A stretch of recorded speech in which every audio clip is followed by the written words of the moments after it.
নমস্কার। The power of astrology Sumanta ji Chowdhury আমার YouTube চ্যানেলে আপনাদের সবাইকে স্বাগত। আজ আমি আলোচনা করব বৃষ রাশির জাতক জাতিকাদের বাস্তু নিয়ে 5টি ব্যাপারে ভীষণ সচেতন হওয়া প্রয়োজন। বাস্তু সচেতনতা নিয়েই কিন্তু আমার আজকের এই অনুষ্ঠান।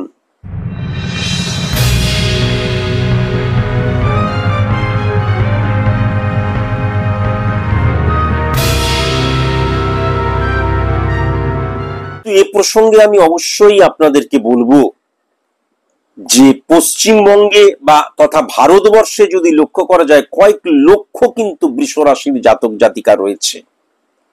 সুতরাং প্রত্যেকের date of birth, time of birth, place of birth আলাদা, তাদের ছকের মধ্যে গ্রহের অবস্থান আলাদা। তাই জন্য প্রত্যেকের যদি মনে হয় যে আমি 100% বাস্তুর নেগেটিভিটি বা বাস্তু সমস্যাটা জানা প্রয়োজন এবং প্রতিকার করার প্রয়োজন, তাহলে কিন্তু কোনো সাইন্টিফিক অ্যাস্ট্রোলজারের কাছে যাওয়া প্রয়োজন।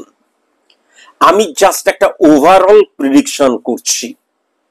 এ প্রসঙ্গে আমি জানিয়ে রাখি, আমাদের 140 কোটি মানুষের মধ্যে প্রায় 99.9% মানুষ ভুল জানে, ভুল ভাবে তাদের বোঝানো হয়েছে যে বাস্তুদোষ বা বাস্তু নিয়ে যখন কোনো আলোচনা করা হচ্ছে মানে আমি যেখানে থাকি সেইটা না। আমার ছকের মধ্যে যদি বাস্তুদোষ ক্রিয়েট হয় তাহলে আমি কলকাতাতেই থাকি, বাঁকুড়াতে থাকি, মেদিনীপুরে থাকি, বর্ধমানে থাকি, আসানসোলে থাকি, দিল্লিতে থাকি, চেন্নাইতে থাকি বা বিদেশে থাকি বা চাঁদে জমি কিনে সেখানে বাড়ি করে থাকি, সেখানে বাস্তুদোষ সৃষ্টি হবে। এই সত্যটা জানা ভীষণ প্রয়োজন। জ্যোতিষ কোনো রঙিন চশমা নয়। হে ঈশ্বর, আমায় অমরত্ব দাও। তাই সাদা চোখে সত্যিকে দেখতে শিখুন। যুক্তিতে মুক্তি চাইলে তবেই আপনি স্বাগত বিজ্ঞান ভিত্তিক জ্যোতিষ গণনার এই অনুষ্ঠানে। স্যার সুমন্ত জি চৌধুরী। আমি ওভারঅল একটা আপনাদেরকে তুলে ধরছি, একটা প্রেডিকশন তুলে ধরছি। বাস্তুর যেই দিকগুলো সম্পর্কে ভীষণ সচেতন হওয়া প্রয়োজন বৃষ রাশির জাতক জাতিকাদের। আমি যদি খুব ভালো মতো লক্ষ্য করি, বৃষ রাশির নিরিখে 6th হাউস কে যদি লক্ষ্য করা যায় তাহলে কিন্তু দক্ষিণ দিকটা হচ্ছে 6th হাউস, মানে কিন্তু ঋণের জায়গা। 6th হাউস মানে কিন্তু শত্রুতার জায়গা। 6th হাউস মানে কিন্তু 1-6-10 কানেকশন, মানে হচ্ছে সার্ভিসের জায়গা। 6th হাউস মানে কিন্তু গুরু পাওয়ার জায়গা। 6th হাউস মানে কিন্তু প্রাত্যহিক জীবন ধারণের জায়গা। 6th house very very important.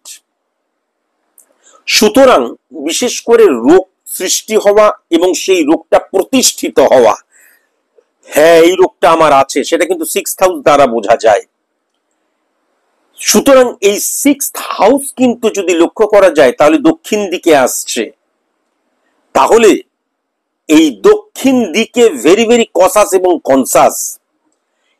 এই বৃষ রাশির জাতক জাতিকাদের ক্ষেত্রে যখন গৃহের মধ্যে কোনো মানুষজন আসছে, বিজনেস পলিসি নিয়ে কথা বলছি, কারোর সাথে আলাপচারিতা করছি, কখনোই কিন্তু বাইরের কোনো মানুষ, ফ্যামিলি ফ্রেন্ডই হোক, আননোন পার্সন হোক, নোন পার্সন হোক, কখনোই কিন্তু তাকে আমি দক্ষিণ দিকে বসতে দেব না। আমি কখনো মানি ট্রানজেকশন কখনো কিন্তু এই দক্ষিণ দিকে কখনোই করব না।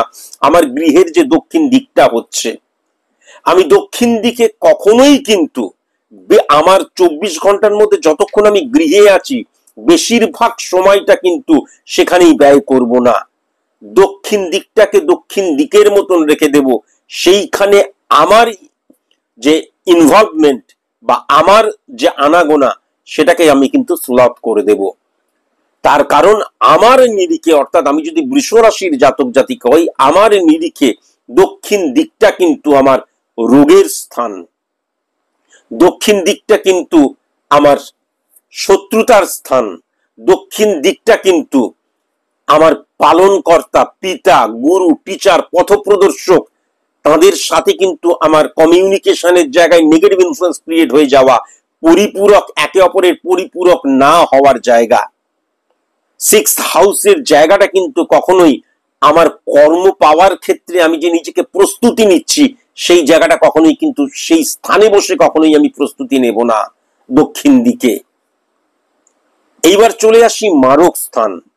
মারক স্থান মানে বারবার ধরে বলেছি আমার নেগেটিভ ইনফ্লুয়েন্স ক্রিয়েট হচ্ছে এবং লেন্দি প্রসেসে সেটা চলতে শুরু করছে, এবং সেটা একদম সাইলেন্টলি চলতে শুরু করছে। 8th হাউস, 8 নম্বর ঘর কিন্তু গুপ্ত ঘর, তাই জন্য বলা হয়।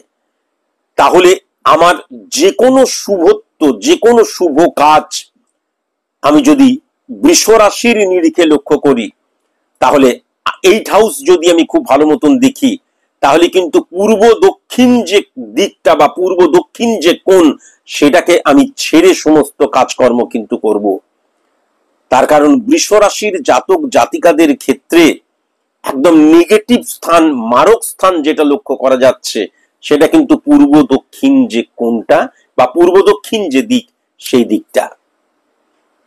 আমার ফিলিংস বেরিয়ে চলে যাচ্ছে, আমি ফিলিংসটাকে হোল্ড করতে পারছি না। আমার অর্থ বেরিয়ে চলে যাচ্ছে, আমার মন সেটা কিন্তু আমি নিজেকে কন্ট্রোল করতে পারছি না, সেটা আমার হাতছাড়া হয়ে যাচ্ছে। 12 হাউস দ্বারা কিন্তু এই আয়গা এবং জায়গা, এই জায়গাকে কিন্তু রিপ্রেজেন্ট করে 12 হাউস। যে কোনো কিছুর কিন্তু ব্যয়ের স্থান বলা হয়। এই 12 হাউসটা কিন্তু যদি লক্ষ্য করা যায় তাহলে কিন্তু উত্তর দিকে, তাই জন্য এই উত্তর দিকটা ভেরি ভেরি কসাস এবং কনসাস, কেননা উত্তর দিকটা কিন্তু ব্যয়ের স্থান। যদি সন্তানের নেগেটিভ জায়গা বা সন্তানের নেগেটিভ স্থানটা লক্ষ্য করতে হয়, তাহলে 5th হাউসকে যদি আমি দেখি, তাহলে কিন্তু দক্ষিণ পশ্চিম যে কোণ বা দক্ষিণ পশ্চিম সাইড, এই আমি যদি বৃষ রাশির জাতক বা জাতিকা হই, আমার যদি সন্তান থাকে, তাহলে দক্ষিণ পশ্চিম কোণে বা দক্ষিণ পশ্চিম যে দিকটায়, সেই দিকে আমি আমার সন্তানকে কখনো রাখবই না। বা দেখা যাচ্ছে আমি নতুন বিবাহ করেছি, এইবার সাধারণভাবেই কিন্তু স্বামী স্ত্রীর মধ্যে যে শরীর চলে আসে, হ্যাঁ, সেক্সুয়াল ইমপ্লিমেন্টেশনের জায়গা, সেটা কখনোই কিন্তু আমি দক্ষিণ পশ্চিম কোণে বা দক্ষিণ পশ্চিম দিকে করব না। তাহলে সেই এমন কোন স্থান থাকবে না, সেই স্থানে আমি সেক্সুয়াল ইমপ্লিমেন্টেশন, সেক্সুয়াল যে ইনভলভমেন্সি, সেক্সুয়াল যে আমাদের ব্যবহার করা সন্তানের জন্য, সেটা কখনোই কিন্তু আমি করব না। তার কারণ যদি করি তাহলে সন্তানের জায়গাটা কিন্তু পজিটিভ হবে না। কেমন, এটা কিন্তু পরিষ্কার বোঝা যাচ্ছে। বা আমার যদি সন্তান থাকে, তাহলে আমি কখনোই কিন্তু তাকে দক্ষিণ পশ্চিম কোণে বা দক্ষিণ পশ্চিম দিকে কখনোই কিন্তু তাকে থাকতেই দেব না, তাকে কোনো কিছু করতেই দেব না, সেটা তার ক্ষেত্রে কিন্তু অশুভ স্থান। বৃষ রাশির জাতক জাতিকাদের ক্ষেত্রে আমি আবার বলছি, যে কোনো ধর্মের মানুষ হতে পারে, তার প্রত্যেকের ইষ্ট দেবতা একজন থাকে, দেব বা দেবতা যে কেউ, তাদের ফটো বা তাদের মূর্তি প্রতিষ্ঠা করা বা তাদেরকে স্মরণ করা, পুজো আর্চা করা। মনে রাখা দরকার, বৃষ রাশির নিরীক্ষে পূর্ব দিকটা কিন্তু একদম ঈশ্বরত্ব স্থান নয় বা ঈশ্বর প্রদত্ত স্থান নয় বা ঈশ্বরকে আরাধনার স্থান নয় বা ঈশ্বরকে প্রতিষ্ঠা করার কিন্তু স্থান নয়। কেমন, তাহলে আমি 5টি পয়েন্ট কি কি বললাম। প্রথম দিক সাবধানতা অবলম্বন করা প্রয়োজন, সেটা হচ্ছে দক্ষিণ দিক। কিসের জন্য? এখান থেকে শত্রুতা বৃদ্ধি হতে পারে, এখান থেকে দেখা যাচ্ছে যে আমার ঋণ হয়ে যেতে পারে বা ঋণের উপর ঋণ হয়ে যেতে পারে। আমি যদি সার্ভিস নিয়ে কোনো পড়াশোনা করি, তাহলে সেই জায়গায় আমি নিজেকে কনসেন্ট্রেটই করতে পারবো না। আমার গুরুর স্থান, পিতার স্থান, পালনকর্তা, আমার পথপ্রদর্শকের স্থান হিসেবে সেই স্থানটা অত্যন্ত নেগেটিভ, দক্ষিণ দিক। কেমন, এটাও কিন্তু মাথায় রাখার প্রয়োজন আছে। প্রাত্যহিক জীবন ধারণে স্যাটিসফ্যাকশনের ক্ষেত্রে বৃষ রাশির নিরিখে কিন্তু এই দক্ষিণ দিকটা মারাত্মক প্রবলেম সৃষ্টি করবে।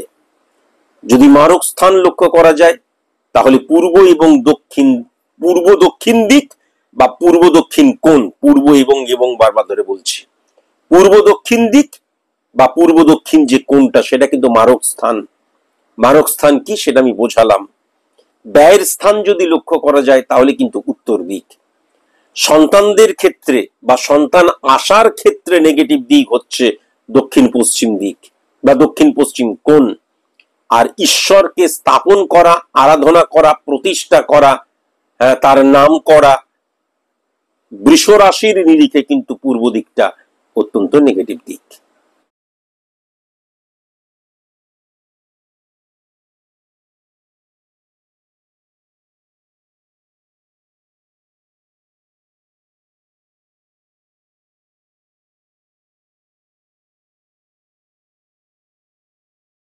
জ্যোতিষ কোনো রঙিন চশমা নয়।